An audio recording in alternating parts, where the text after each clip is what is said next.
Hello everyone, I am Isayakala, Assistant Professor of English, Sakti College of Arts and Science for Women, Ottanchhatram, Dindigul, Tamil Nadu. So today we are going to discuss the distinguishing characteristics of the age of Chaucer.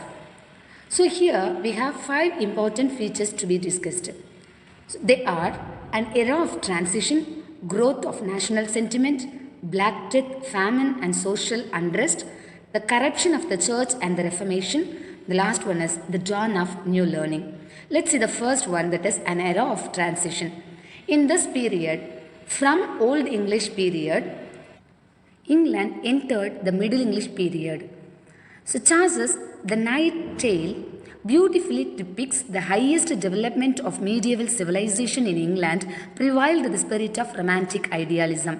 Chaucer is the famous poet of this period, and this age is otherwise known as the Age of Chaucer. Chaucer was born in the reign of Edward III, lived through that of Richard II, and died the year after Henry IV ascended the throne. The second important feature of this period is growth of national sentiment.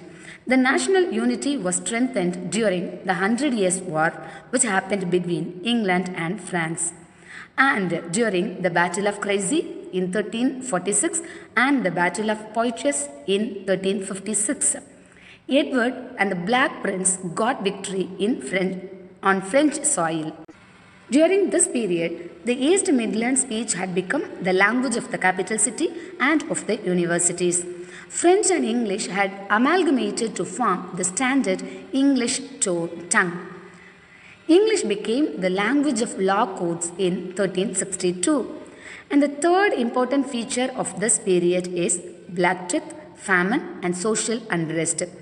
Black Death carried off no less than 1/3 of the population in the year 1348 to 49. This Black Death reappeared in 1362, 1367 and 1370. Famine followed plague. After that, peasants' revolt happened in the year 1381. One important quote regarding this peasants' revolt is, "The price of labor rose, the price of bread fell." That is, due to famine, vagrants and thieves multiplied. Labor became scarce. The wages of labor went up. They took efforts to control the wages with the help of legislation.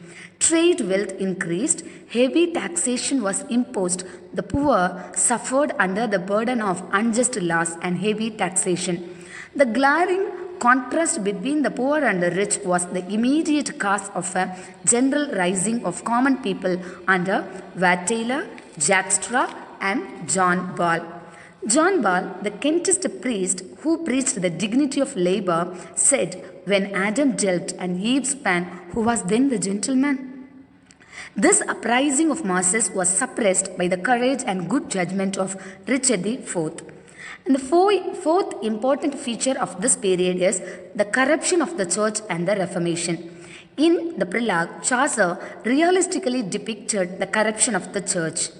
John Wickliffe, who lived from 1320 to 84, is known as the morning star of Reformation. He challenged the authority of the Catholic Church. So there came the Lowland movement, which was the first important opposition to Catholicism in England. This Wickliffe produced the first English version of the Bible with the help of his disciples. He wrote many religious pamphlets also. The last important feature of this period is the dawn of new learning. Faith was swayed by the new learning. Italy is known as the cradle of the new spirit. English literature is revived by the study of literature of classical antiquity, a renewed interest for the art and moral ideas of ancient Greece and Rome. Man made efforts to liberate himself from the shackles of theological slavery. There comes Renaissance. The pioneers of this great revival were Petrarch and Boccaccio. So these are the important features of the period of Chaucer. Thank you.